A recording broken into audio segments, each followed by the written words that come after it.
I am just videoing it this time because I got audio. Go for it. Okay. Yeah. So green teas. Yeah, the green tea is basically anything that's not oxidized. What that means is, like if you took your tea leaf and you started plucking like the small ones, just the ones that are nice and soft. The ones that are down here are a little bit harder and thicker. They're very harsh. They're very bitter. Okay. So the new growth is kind of what you want. White tea is still the same tea plant if you've ever had white tea. I have. But it's just the little you pluck just the little. They almost look like little hairs because they're that shoot that happens before That isn't opened yet. Correct. Kind of thing. Okay. Exactly. And it does have, it's a very light flavor. It's not overpowering in any way. And sometimes even when you brew it, you're thinking, it's still kind of clear. Is this going to taste like anything? And it does.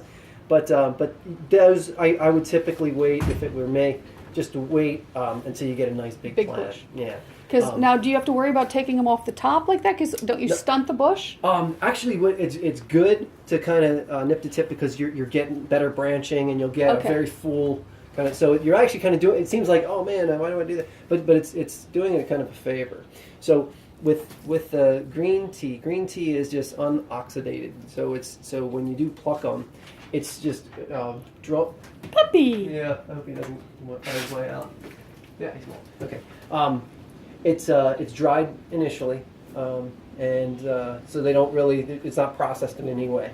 It's just dried, and then you can process it. And as far as how you want to put it in a tea bag or a tea ball or however you want to do it at that point. But as soon as they let it dry, and and then it's heated pretty quickly. He's very friendly. He just makes a lot of noise. I have big dogs. So that's green tea. Okay. Oolong is a little bit different, where it's partially oxidized. What that means is that once it's been picked, they roll it, and it's almost like bruising a banana or something like that, where it's oxidized because or a fruit's getting bruised, where it turns kind of brown. The same thing kind of occurs with those because as you roll them or partially roll them, it damages the cell. Basically, it bursts the cell wall, and just like the rest of how a fruit will protect the rest of itself, it'll just let that brown spot form. So you kind of do that a little bit. About 50% oxidation is usually oolong tea. So it's not green, but it's not a black tea either. And then once that oxidation takes place, that's when you start to heat it. In the same way that you could heat it in the sun if it's during the summer or spring.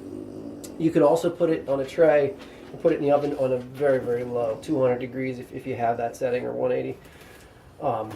Or sun dried is fine. Right. But that's how you would do the drying. Now, is it a lot of tea leaves for a cup of tea, or it really depends how strong you like it. But a few leaves, I for mine are about 4 or 5 leaves. We'll do the trick. If it would be like a single serving kind of thing. Right. Usually I'll prepare a lot bigger amount than that. But that would be oolong. And then black tea. You really are rolling it, you're pressing it, rolling it, and you can even see some YouTube videos on exactly how to process it. But the more, it's really beat up pretty bad. It's basically 85 to 100% oxidized. They let it go. You almost can smell it because they call it fermenting. It's not. There's no alcohol involved at all, but you can kind of smell that more of the familiar black tea smell. Dry it, and then you can use it. So all those things, whether it's white tea, green tea, oolong, or black, it's the same plant, but it's just how you process it. Yep, okay. You got it. So, but it's supposedly one of my favorite plants just because it's awesome, and you can do some. And I know it's just me saying this, and I sound like an infomercial, but I believe that there's definitely a difference in flavor. I think that when it's fresh tea, there's something about a fresh tea versus like the store-bought stuff that's been sitting in the tea bags or wherever, or even in those tea where you scoop the tea, because it's been sitting so long. I mean, right. I really think there's nothing. I get so excited every spring and even in the winter, when I have like the mother tree. What you eating? What's that? He's just sniffing around in there. He eats figs. That's it. He's looking like because it just had about 5 figs on there. It's like they're gone. You stole them. Yeah, that's what he's looking for. So, but yeah, that's okay.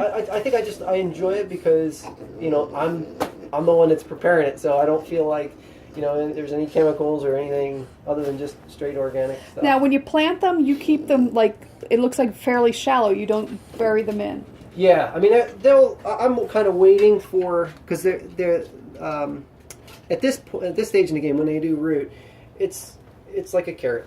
You know, there's not a whole lot. It's a kind of it's not a fibrous root. Right. But eventually, you know, as I like to leave them in these small pots until I sort of see, you know, the roots kind of like what I do with my figs, where I can start to see those. Like once I start to see, oh, you know, it's ready to be up Okay, for us who are doing this for the first time, would you recommend keeping them in the little pots as they are, or go get the 5-gallon one, stick it in the center, and do the Miracle Grow half strength twice a month until we get through spring? Yeah, for me, it would really depend on how much space I have, or how much do I really want to get invested in it.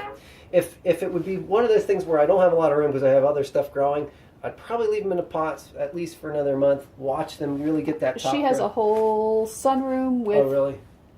nothing in the one backside. Okay. Well, and if that's the case, I think I would go for like a 5-gallon pot, 3 to 5 gallon, and just let it and feed it and let it spread its it's Turning into a bush.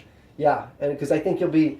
It's very impressive. I just sold. Somebody had asked me. They said, "Hey, I had one that was like 6 months. It went through the summer, and it was enormous."